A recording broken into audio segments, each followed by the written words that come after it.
Okay students, आज हम दो टॉपिक पे बात करने वाले हैं, स्टीफन बोल्ट्जमैन लॉ और वेन्स डिस्प्लेसमेंट लॉ। ठीक है, तो सबसे पहले हम बात कर लेते हैं स्टीफन बोल्ट्जमैन लॉ पर। तो स्टीफन बोल्ट्जमैन लॉ ये कहता है कि किसी भी परफेक्टली ब्लैक बॉडी में per unit area per unit time जो एनर्जी रेडिएंट एनर्जी है, रेडिएटेड एनर्जी है, वो एमिट होती है, यानी emitted energy per unit area per unit time is directly proportional to the fourth power of the absolute temperature. ठीक है, इसके डायरेक्टली प्रोपोर्शनल होती है।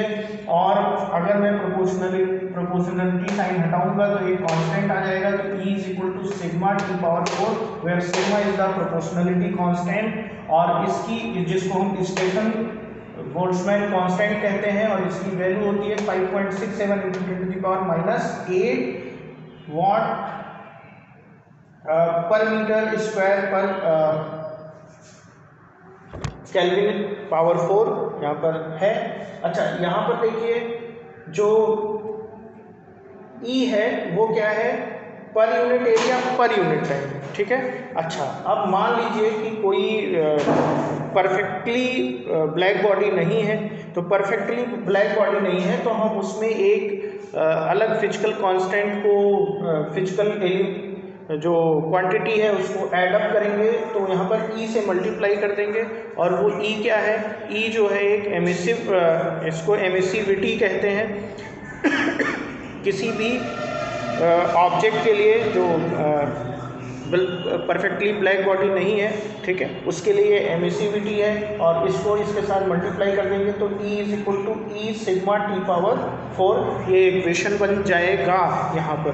ठीक है, अब अगर मैं बात करूं कि ये जो E है, E की वैल्यू कहाँ से कहाँ तक वेरी करती है, E की वैल्यू वेरी करती है 0 से लेकर के 1 तक। ठीक, तो अगर कोई ऑब्जेक्ट, कोई भी मटेरियल वो परफेक्टली ब्लैक बॉडी है तो उसकी वैल्यू होगी 1, और अगर वो परफेक्टली ब्लैक बॉडी नहीं है तो उसकी वैल्यू 1 से कम होगी। किसकी, एमिसिविटी की वैल्यू E जो है 1 से कम होगी।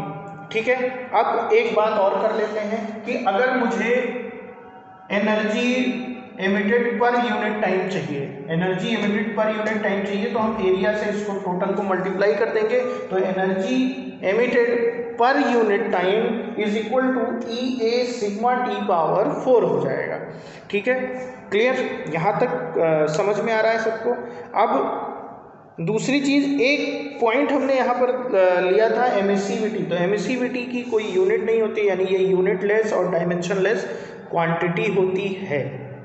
ठीक है, अब मैं बात कर लेता हूँ कि अगर जो किसी भी बॉडी का जो टेम्परेचर है, वो बॉडी टेम्परेचर जो है सराउंडिंग के साथ अगर हम कंपैरिजन करते हैं, तो उस केस में जो मान लीजिए let assume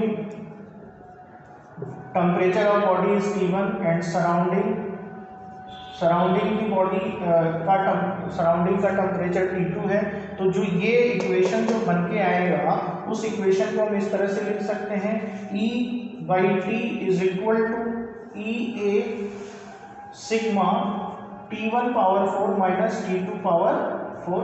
ये इस तरह से हम इक्वेशन को लिख सकते हैं। ठीक है, क्लियर, यानी टोटल रेडिएंट एनर्जी हमारी पर यूनिट टाइम क्या आ जाएगा, ये आ जाएगा। अगर मैं किसी सराउंडिंग के साथ इसका कंपैरिजन करता हूँ, यानी सिस्टम टू सराउंडिंग की बात अगर करेंगे तो ये इक्वेशन होगा, और अगर केवल और केवल सिस्टम या केवल सराउंडिंग की बात करेंगे तो ये इक्वेशन होगा। ठीक है, क्लियर है। अब हम ये मान लेते हैं कि ये तो बात हो गई स्टीफन बोल्ट्जमैन लॉज की। अब हम बात करते हैं वेन्स डिस्प्लेसमेंट की। ठीक है, तो वेन्स डिस्प्लेसमेंट क्या होता है, वेन्स डिस्प्लेसमेंट लॉ ये कहता है कि जो एनर्जी एमिट हो रही है किसी भी ब्लैक बॉडी के केस में, वो मैक्सिमम एनर्जी तब होगी जब मैक्सिमम एनर्जी होगी तो उस पर्टिकुलर जो लाइट जो वेव आ रही है उसकी जो वेवलेंथ है वो उस पर्टिकुलर एनर्जी जिस पर वो मैक्सिमम हो रही है उसका वेवलेंथ, ठीक है। यानी ऐसा रेडिएंट एनर्जी, ऐसा पर्टिकुलर रेडिएंट एनर्जी जिसका वेवलेंथ क्या हो, लैम्डा एम हो, ठीक है। यानी मैक्सिमम वेवलेंथ की मैक्सिमम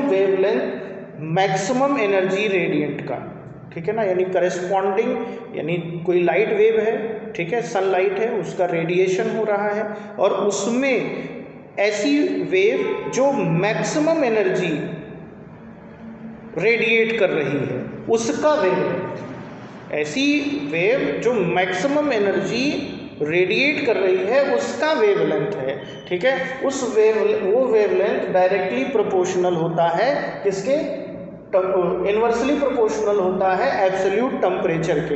यानी टेम्परेचर जब इंक्रीज होगा तो वेवलेंथ जो होगा वो डिक्रीज होगा, ठीक है।